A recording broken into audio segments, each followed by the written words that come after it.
Welcome to Jazara for Dummies. It is the 20th of April 2025. Let's look at today's news from Professor William Liebenberg, prepared by Martin Stein. Please like, share and subscribe. Join our Telegram group in the comments below. Thank you. Let's go. The Jazara Law. Q Military Intelligence. Post 12:01 Delta Time April 20, 2018. Trump card coming. They did not say it was here. No, they warned. It was coming. You need to see this first. President Trump's clear call sign on X, Twitter. Q. Military intelligence clearly and distinctly stated when you see President Trump post these specific words, then you know. See Project Odin for the details as to what will happen. The US is pushing with unrestrained effort to cancel income tax and the IRS because it is 100% illegal. Tariffs, meaning external tax, will replace them. Now pay attention to this. The El Salvador president officially signs a law eliminating all taxes on income, property, and capital gains for technology innovations. I advise you not to pay your income tax till the very last second you legally have to. The reason is, country after country will follow Jazara's reforms 2 and 3 and cancel all income taxes. Read it and understand it. What's happening this Monday? I am the state. The White House has stepped up measures to bring financial regulators SEC and CFTC under its control. This could allow Trump more direct control over financial rules starting Monday. BRICS. Jazara Nations Alliance. BRICS answers to unprecedented protectionism of U.S. trade wars, says Brazilian Agriculture Minister. Washington has previously threatened a 150% tariff on the bloc. What would you bet on? Trump's tariffs or multipolar markets? Real-time payments surge globally as the US raises limits. Brazil drives digital inclusion. The growth of real-time payments has been global in scope, and as detailed in the latest real-time payments world map, collaboration between PYMNTS intelligence and the clearinghouse, there's an increasing maturity and broadening adoption of instant payment systems, plural. Brazil's game changer. In nations such as Brazil, instant payments are finding a wide embrace, as central bank initiatives have proven to be a tailwind. As Andre Cazotto, Investor Relations Officer, Manda, and Corporate Strategy Officer at PicPay, told PYMNTS in April, the central bank played a huge role in digital inclusion and competition. PIX, the instant payment system, was a game changer. In 2024 alone, 155 million people used PIX for transactions totaling over 27 trillion reais. The PIX instant payment network is set to introduce a recurring payments feature, PIX Automatico, in June. The real-time payments ecosystem is also attracting new entrants, particularly in the digital wallet arena.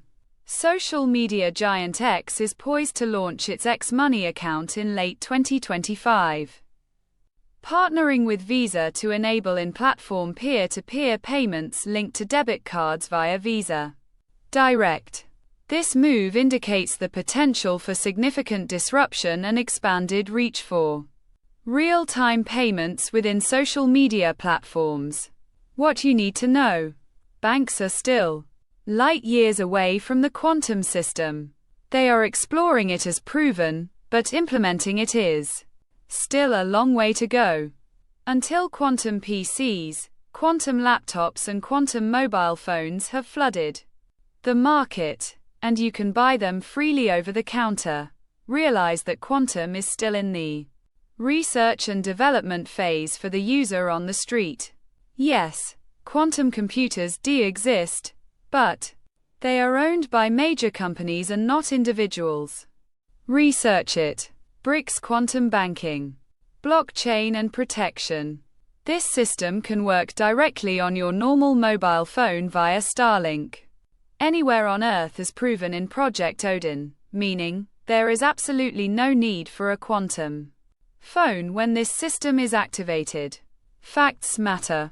Banks and the economy. Senator Elizabeth Warren says, if Chairman Powell can be fired by the President of the United States, it will crash the markets in the United States. Is this the black swan event the trillion-dollar man warned about? Commodities. Ghana reclaims its gold. A bold step toward economic sovereignty. With the April 30th deadline approaching for foreign actors to exit the gold trade, the government is centralizing gold sales under the newly established Gold Board to bring order, transparency, and national gain. Dr. Lawrence Awuku Boateng, president of the Ghana-Russia Business Development Council, supports the move as a long overdue effort to protect the environment and harness gold for national development. If the implementation is done religiously, then Ghana wouldn't have a problem because every gold that is extracted will be sold through this gold board, he told Sputnik. Africa.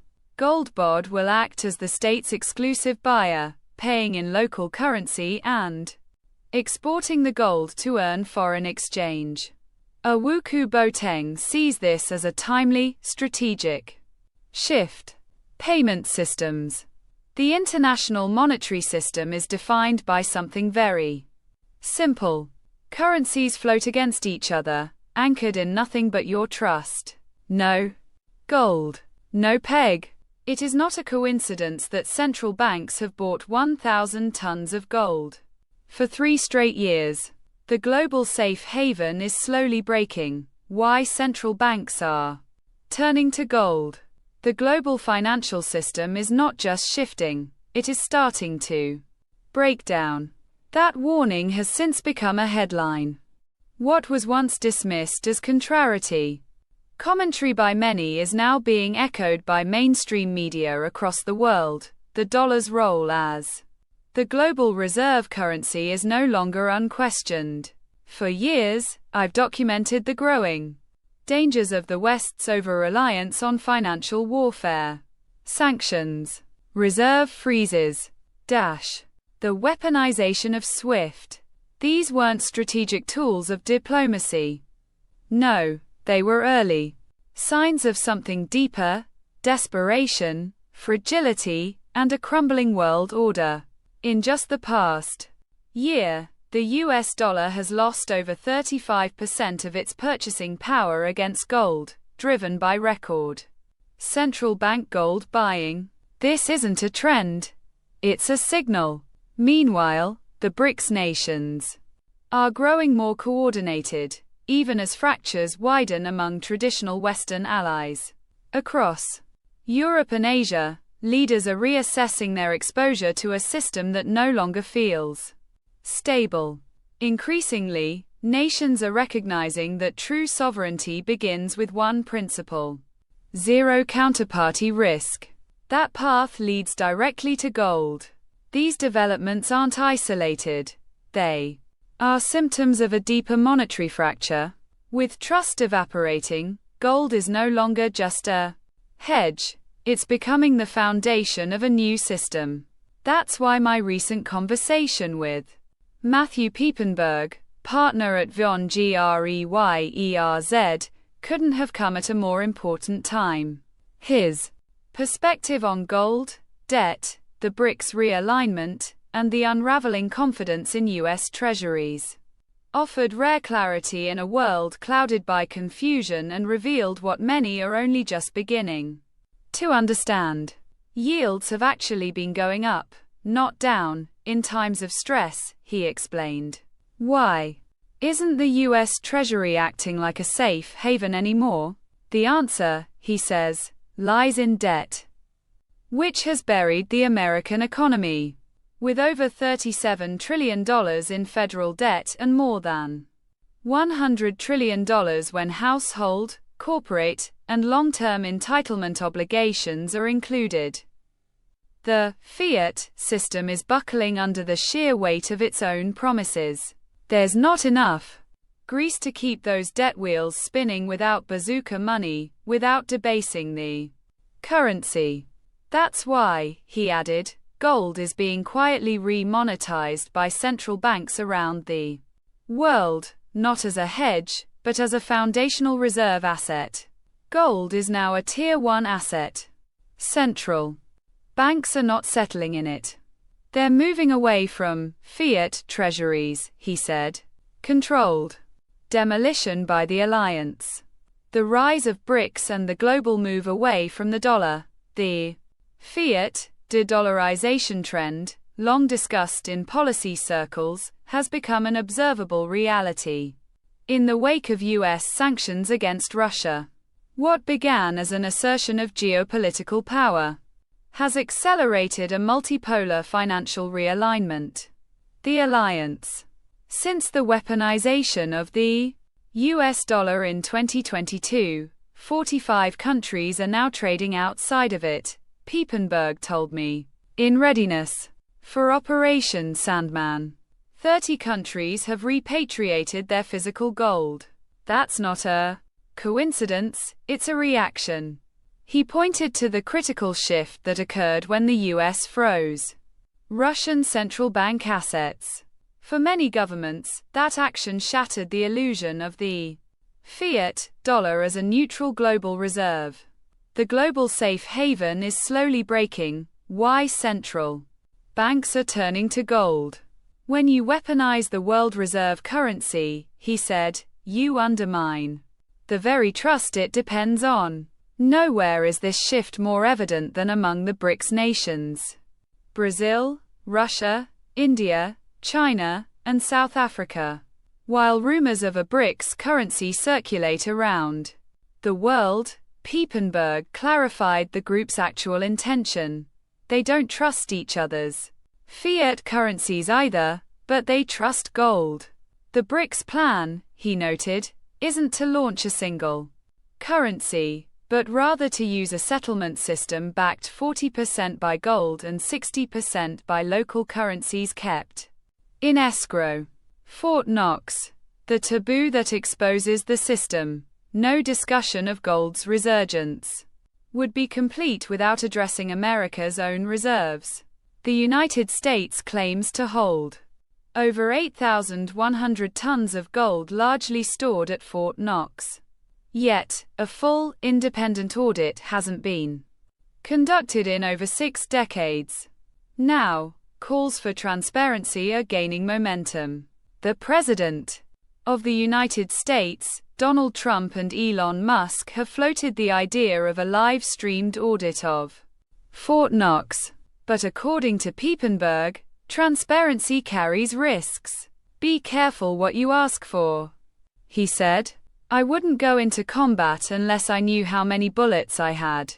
And I wouldn't want to show my hand unless I knew what was there.